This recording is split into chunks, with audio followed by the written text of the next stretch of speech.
This week on Excelsior Journeys, we're going to hear the Excelsior journey of Mr. Stephen Barker, a young man who wants nothing more than to provide a good life for his wife and child by being a part of the last remaining sport in America, the GCL, the Gladiatorial Combat League. That's right, we're going to be hearing the first chapter of From Parts Unknown, my own science fiction sports 5-part serial. Really hope you enjoy it. JLD, do the honors. Hey, this is John Lee Dumas of the award-winning podcast Entrepreneurs on Fire, and you're listening to the Excelsior Journeys with George Sirois. Prepare to ignite. Is there a burning desire within to share your creativity with the rest of the world? Do you insist on pursuing your passion by any means necessary? Then you are on an Excelsior journey, and you are not alone.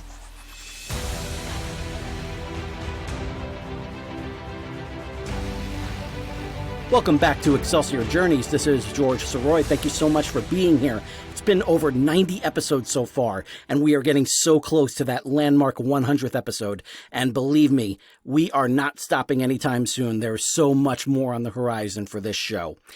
And if you've been enjoying this show so far, please make sure to share it. You can find the links for all of the different platforms at he'sgotit.com/podcasts.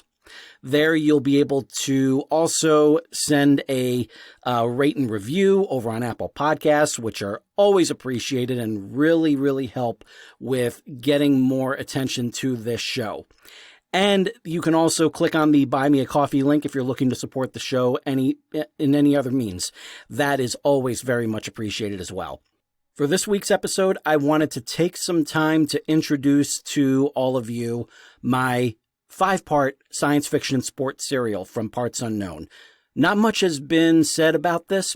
At the same time, it's a story that I'm really, really proud of, and it's gone through quite a few iterations in its time. It's been over 25 years that this story has been in existence somehow.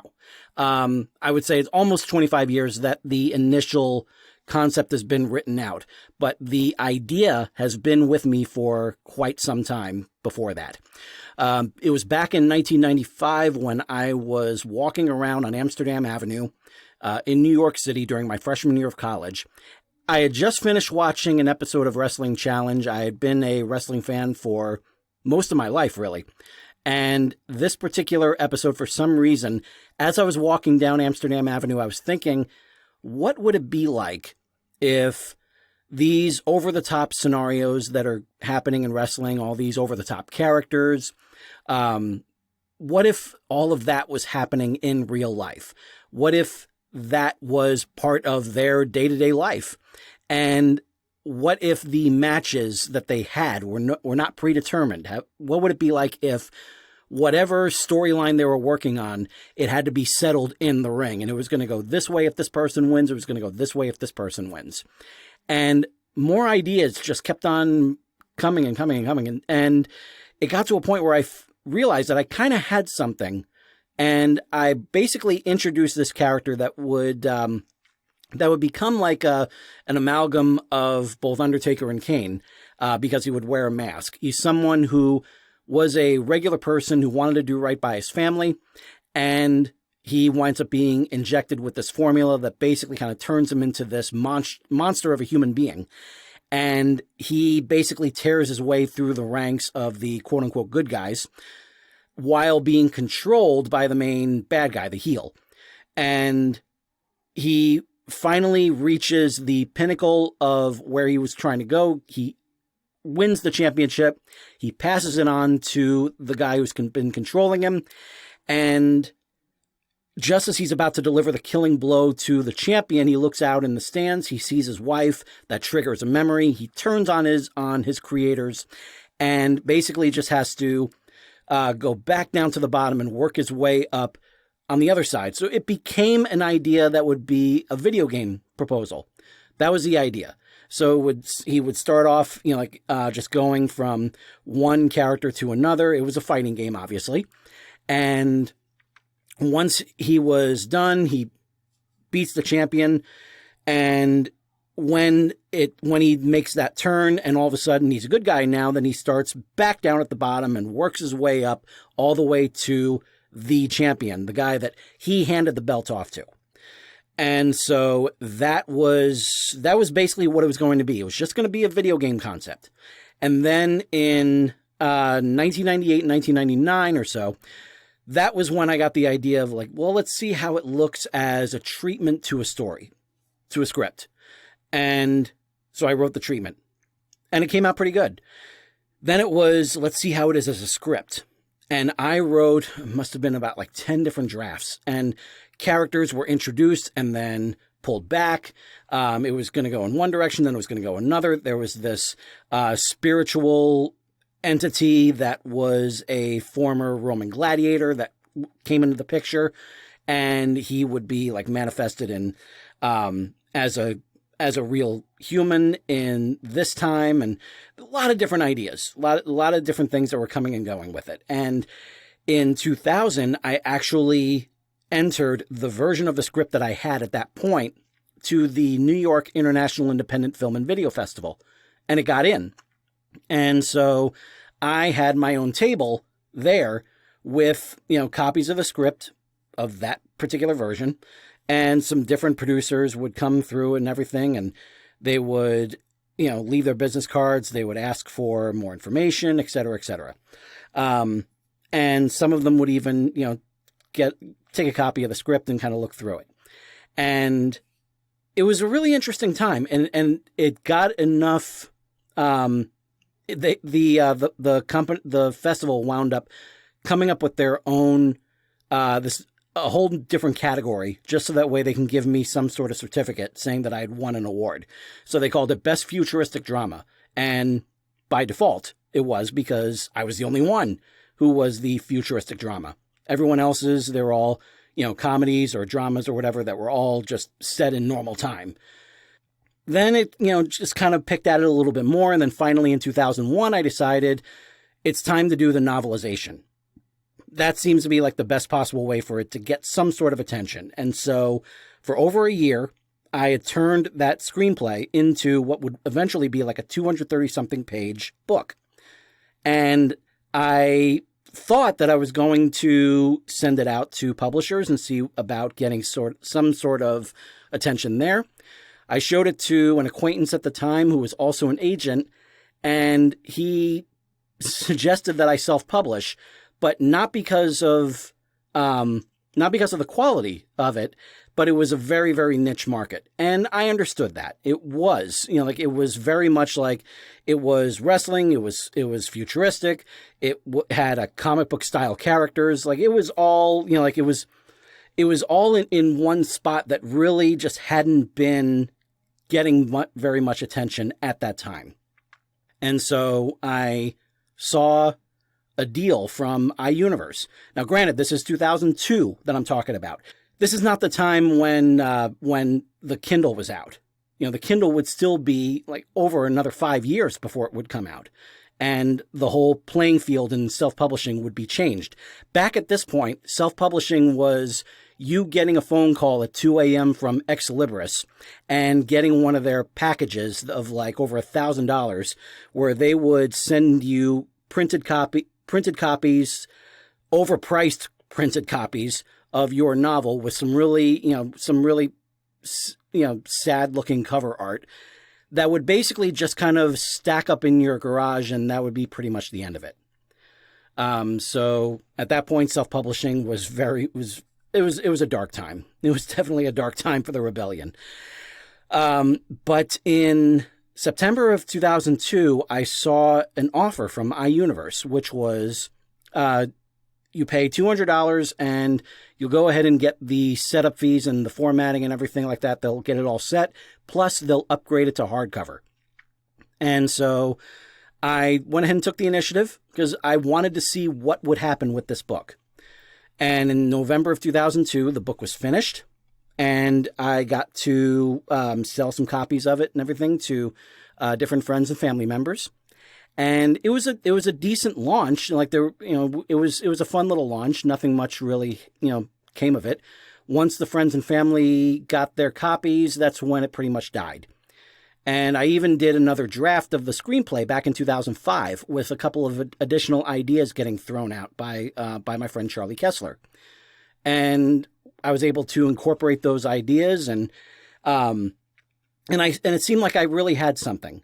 I wasn't sure what it was, but I knew I had something. And then in 2010, even better, I reached out to Iuniverse again. At that point, again, there was still nothing really happening with it, but now that, at this point, things were really taking off with the Excelsior manuscript, and it looked like there was going to be a future for that as well. So I reached out to Iuniverse and I said, what do you have any sort of deals that are going on right now? And they said, if you buy 25 copies of your book at 50% off, they'll upgrade it to an ebook. And I thought, great, that's a new market. Let's go for that. And so I got my 25 copies a few days later, and then I waited and I waited and I waited. Months passed, still no ebook.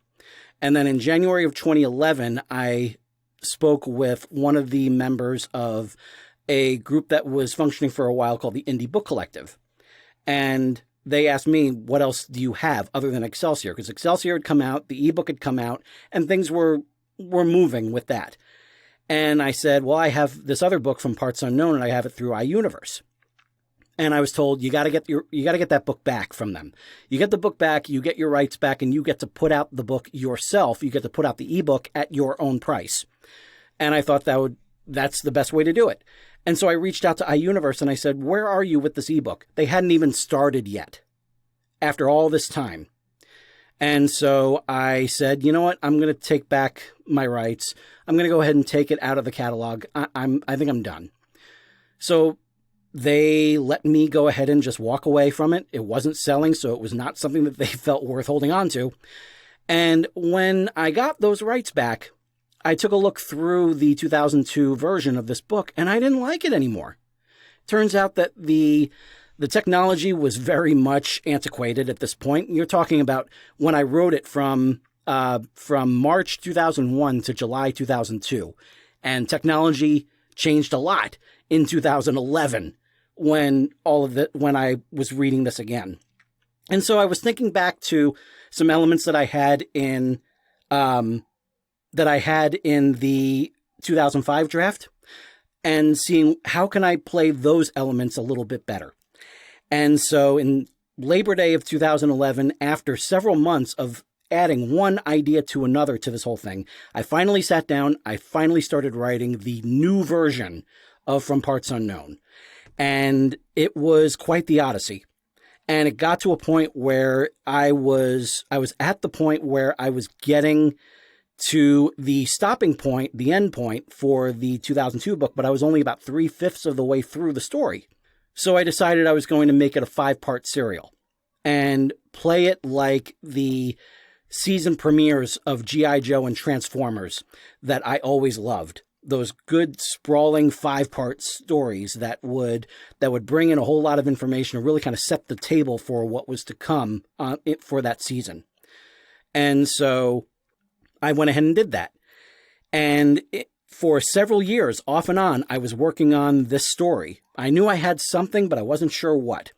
And then finally, after all this time and finally coming up with something really solid, I'm talking all the way up to 2019, that was when I finally had a story that I could be really, really proud of.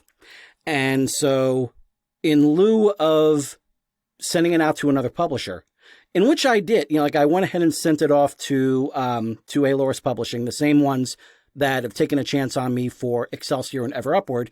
And I promised to Aloris Publishing, greater glory is coming. I will make sure that happens. They wound up turning it down, but at the same time, I was fine with that. I felt there was something about this story that I felt needed to just kind of get out there. And so I took the self-publishing route. I set it up on both Amazon and Ingram Spark using the same ISBN. So that way, anyone who is a bookstore owner can reach out and get their copies through Ingram. and not have to buy them from Amazon, the company that wants to put them out of business. And so in 2019, I had my official launch of the completed 5-part serial, all in one volume of From Parts Unknown. And that launch took place in September of 2019 at Barnes & Noble at the West County Mall. And I am just really, really proud of how the whole thing came about. The book itself, as I say in the back text of the book, it's very simple. Out of work, out of insurance, out of options. All Stephen Barker wants is to provide a better life for his wife and child, and his only answer is to become a star in the last remaining sport in America, the Gladiatorial Combat League. But while Stephen's intentions are noble, he has no idea that the GCL is becoming more and more corrupt behind the scenes. The current world champion, Kyle Flight, is forced to deal with constant rule changes proposed by the head booker known as Vornicai, including the use of weapons in the ring. But Vornicai is keeping his latest plan to usurp the championship a secret from everyone. And if it works, it will turn an ordinary man into a weapon to tear through the GCL ranks. All he needs is a test subject. Someone like Stephen. So for this week of Excelsior Journeys, you're going to hear Chapter 1 of From Parts Unknown. And I really hope you like what you hear. We're going to take a quick break because we are sponsored all this month. Maine's Playing Cards has sponsored From Parts Unknown. I'm really grateful to them for taking a chance on this. And I really hope that all of you take a chance on their high-quality, limited edition playing cards. Again, that's Maine's Playing Cards. You're going to hear a little bit more about them, and then we're going to jump right into From Parts Unknown. We'll be right back. This episode of Excelsior Journeys is brought to you by Maine's Playing Cards.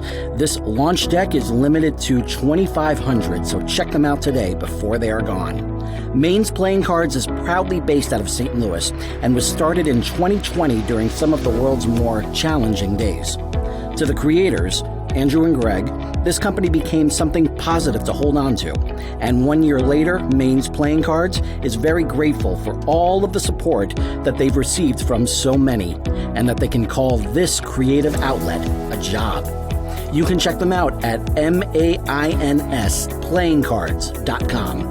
I will post a link in the show notes, and be sure to get one of their limited launch decks. By George He's Got It presents From Parts Unknown, the complete 5-part serial. Written and read for you by George Sirois. Dedication. I have witnessed so many historic moments in sports and sports entertainment, but none of them would have mattered to me if it weren't for my grandfather making me that wonderful 3-letter word, a fan. George Henry Pete Sirois introduced me to wrestling with an autographed photo of Andre the Giant. He got me posters for the New York Giants to hang up in my room after Super Bowl 21, and he gave me his Super Bowl 25 ticket stub. He made sure I owned a Yankee cap. We never got to experience the victories of our teams in the same room at the same time, but he started a tradition in my family that I can't wait to introduce to Scarlett. Thank you, Pepe. I miss you. Part 1. The Blunt Object Amendment. I don't see WWE needing to evolve to what UFC does because, quite frankly, sometimes the fights are long and boring, guys lying around, and sometimes the fights are fast and over in 5 seconds. I've always thought one of the things about us, if you look at us solely from a sports standpoint, is that we always give you a good show. We're never going to give you a crap game. I think if anybody needs to evolve, it's them. Give more of an entertainment standpoint. Paul Levesque, a.k.a. Triple H. Chapter 1. Is that Carrie? Stephen's eyes refused to look away from the wallet-sized picture of the stunning brunette taped to the inside of his red locker door. She wore a simple white tank top that emphasized her outstandingly fit body. She was flashing a smile so dazzling one would swear it had the power to cure diseases. In her arms was a boy no older than 6, gleefully waving at the camera with a big toothy grin.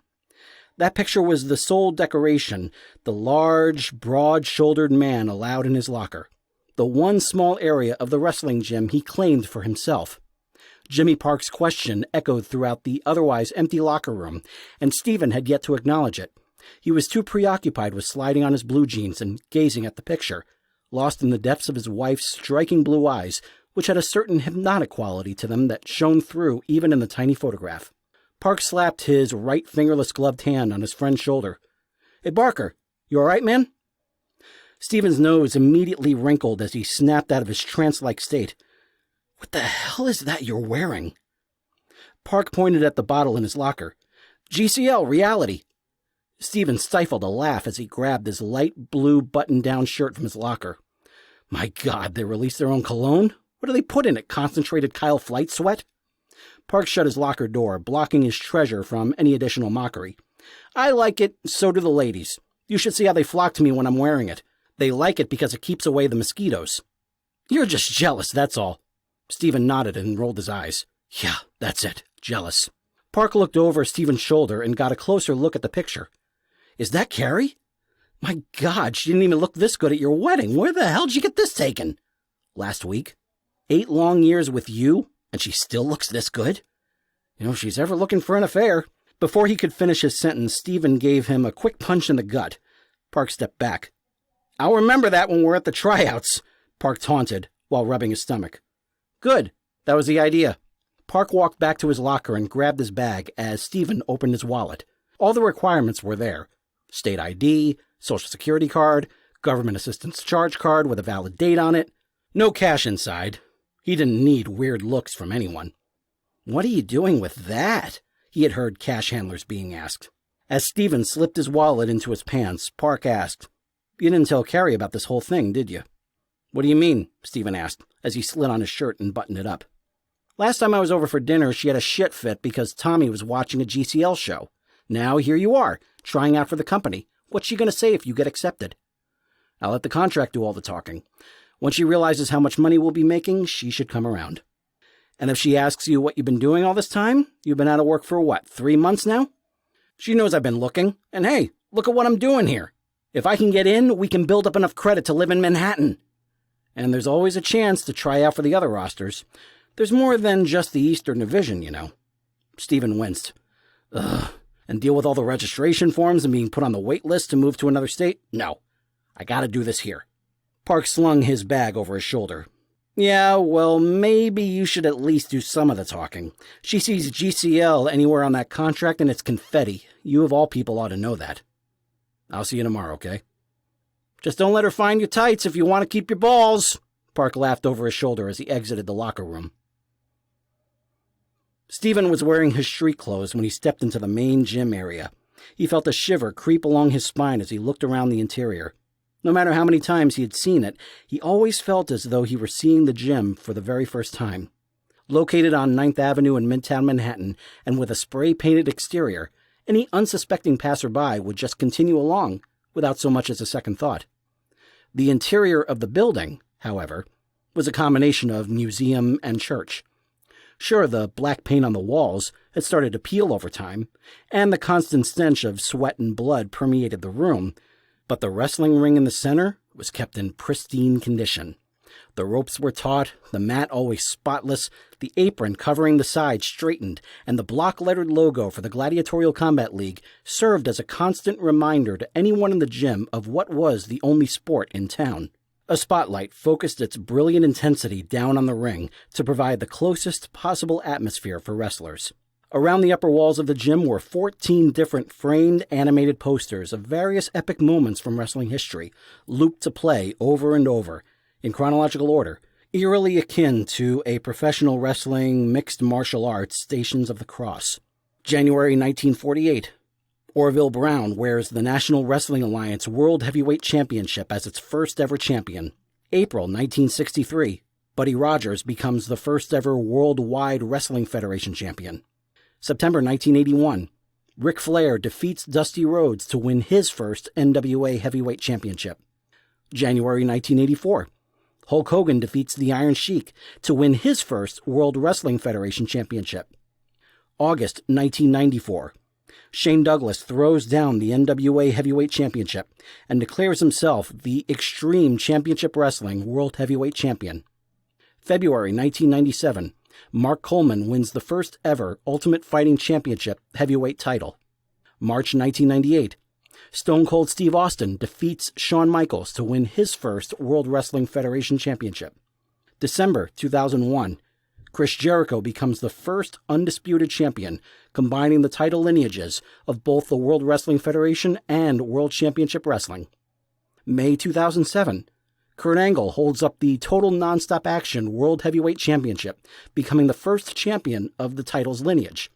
August 2019, Chris Jericho becomes the inaugural All Elite Wrestling World Champion.